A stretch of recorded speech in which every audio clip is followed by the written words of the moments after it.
Hi, everyone.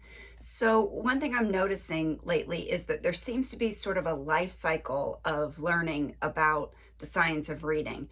And as people become interested in learning more about what research has to offer in terms of reading instruction, they hit what I think of as three common roadblocks. So, I want to talk a little bit about those today and give you some strategies to overcome those roadblocks. So, the first one is the roadblock about being the Lone Ranger, realizing that you're the only person interested in learning about reading science. Maybe you even have some experience that your administrators or other teachers you work with are not interested in moving away from your typical literacy practices.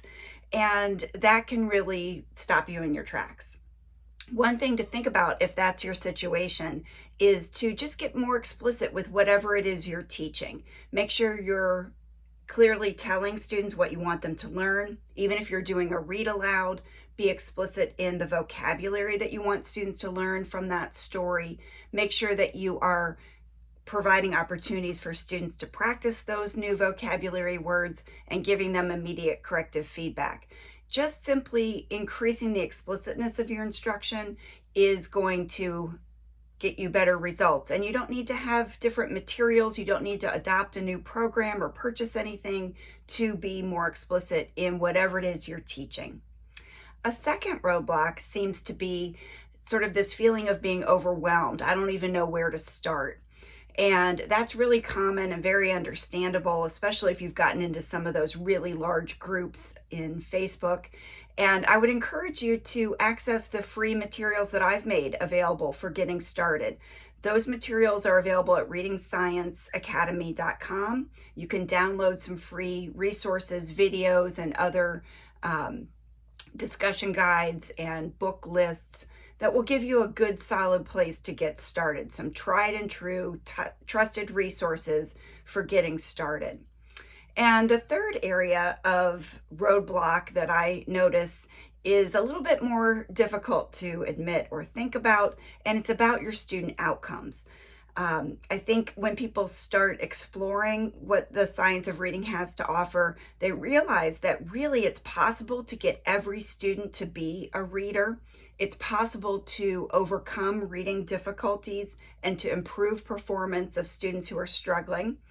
And sometimes that can seem a little bit challenging, and we might tend to think, well, I've been working hard. I've been working as hard as I can, so this must be the best result that I can get for my students. Or that might be okay for some other students in other districts, but my students are very challenged, and I don't think we can get better outcomes for our students.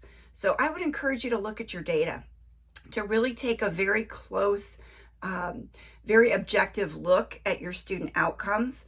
If you're seeing a pattern, like maybe students are reading on the level that you want them to in first or second grade, but if you notice your outcomes on your, let's say, third grade state test aren't what you would like them to be, if you're not getting the vast majority of your students to those grade level expectations, there's probably something more that could be happening. And we might need to very honestly examine our own beliefs about what we can do, about our influence in the classroom, and about what's possible for our students.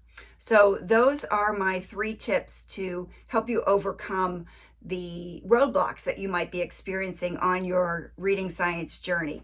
Get more explicit in your instruction. Start with reading or viewing something that's very basic about learning about reading science, and look at your student data. Hope that's helpful to move you past those very common roadblocks.